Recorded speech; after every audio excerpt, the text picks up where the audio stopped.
Welcome back to BRMC Healthy Connections. Again, I'm your host, Tobias Pugsley, here today with Mandy and Phillippa. And Mandy, one of the things that's happened recently, I was driving in my car and I noticed that the person next to me was texting on their phone while they were driving. Maybe you can tell us a little bit about trauma and maybe some of these things that people can do to prevent distracted driving. Yes, distracted driving is a cause of about 80% of our car accidents that we see in the United States. And of course, it is illegal for any driver to text while driving. It's actually illegal to use your phone at all during through a school zone or construction zone. Of course, those are really high risk areas that you don't want to be talking on the phone or texting because of the kids in the school zone. And of course, we've seen a lot of construction accidents that we see people all the time. We hear on the news that someone is struck in a construction zone. Oftentimes in other areas, not really in our area, but in other areas, we'll see construction zones, a lot of construction going on at night even. So that's very dangerous too. So the texting and driving this really has gotten huge right now. We see that all the time. Someone will look down at their phone and it just takes a second for something to happen like that. Right. I've seen the signs in the school zones for, don't be on your phone. Yes. And I happened to be dropping my kids off for school the other day and I got a phone call. Yeah. And I actually ended the phone call because I wasn't real sure. Yes. Even though it's on speakerphone, we probably should avoid those things, right? Yes, should avoid any kind of phone use through the school zones, construction zones, and other things that can cause distracted driving. I mean, other than the phone, because the phone does get a bad rap, but the phone actually has increased our distracted driving since 2008, just huge amount of distracted driving accidents. But also eating can distract you from driving, changing the radio station, which I am very guilty of. I'm a radio station changer, so I'm hitting that thing, 100 times on the way to work. And then eating, grooming. We're all looking in the mirror sometimes, looking at our makeup, applying lipstick, fixing our hair or whatever. Things like that can get you into trouble because you're not paying 100% attention on the road. Of course, it is a good thing to use a hands-free device. Either use a hands-free device, talk on speakerphone. At least you're not texting and driving or holding that phone. You're trying to pay attention, but anything that takes your 100% attention away from driving is distracted driving. And we've seen, I think in 2008 we had 80,000 deaths related to distracted driving. Of course, that's much higher now because we see it every day.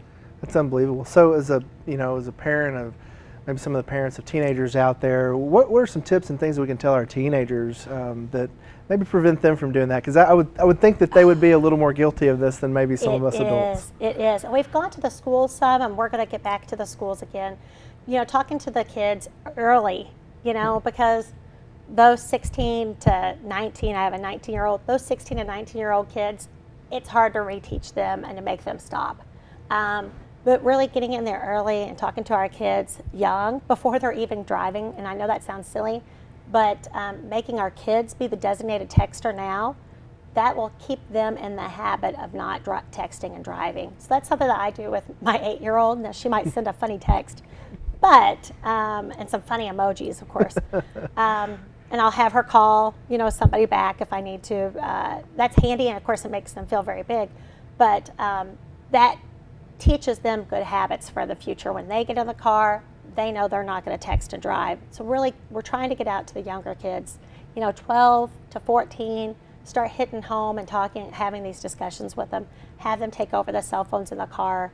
I picked up my phone the other day, and I had a car seat of little girls, and I started to text one of the moms where we were going to meet up at, because I didn't know which Chinese restaurant we were going to.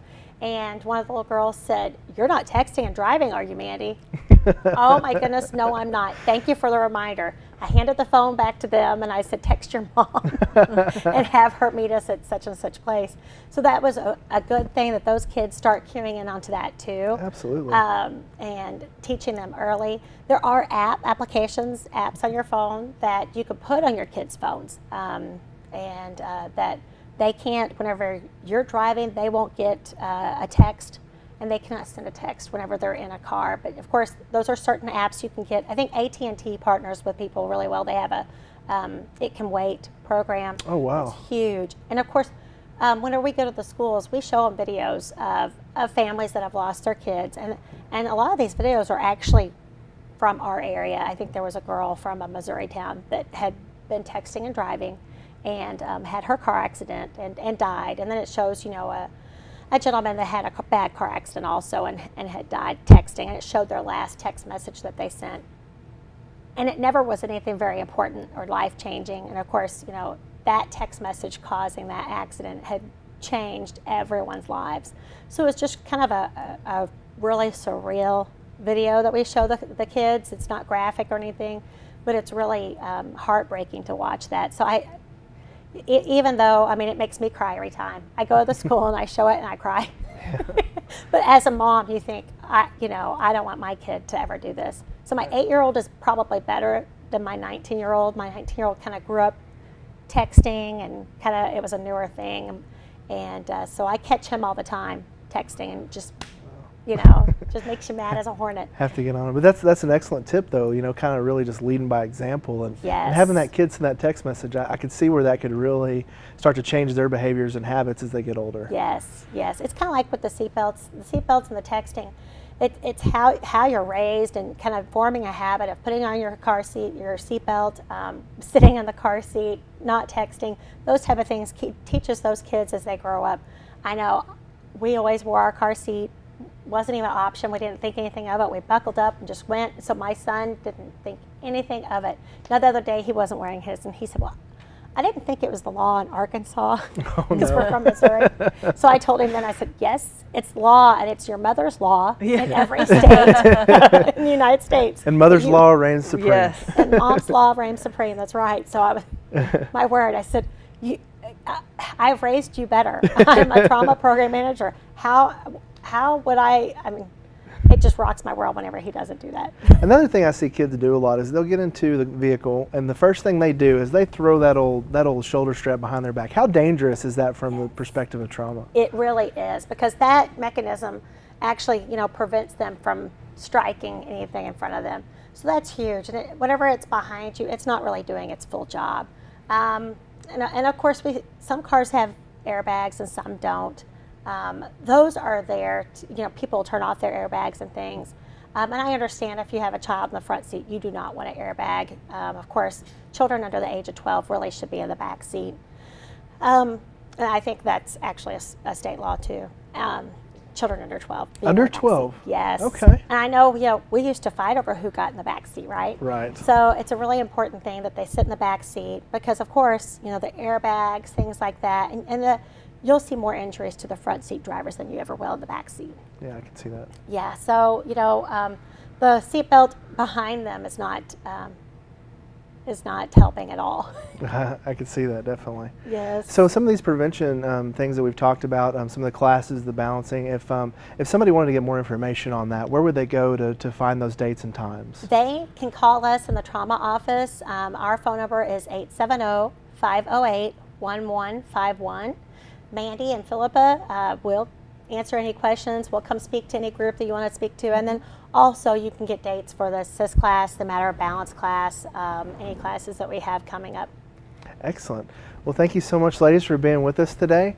You can also get some of this information on www.baxterregional.org. If you want to find some of the dates of the things going on. But thank you so much. I've learned a lot about trauma today and a lot about what to do, and I definitely will start making my kids send their text message instead of just ignoring them. So I like that. But anyways, thank you so much for being with us on Healthy Connections. I'm Tobias Pugsley, and we'll see you next week.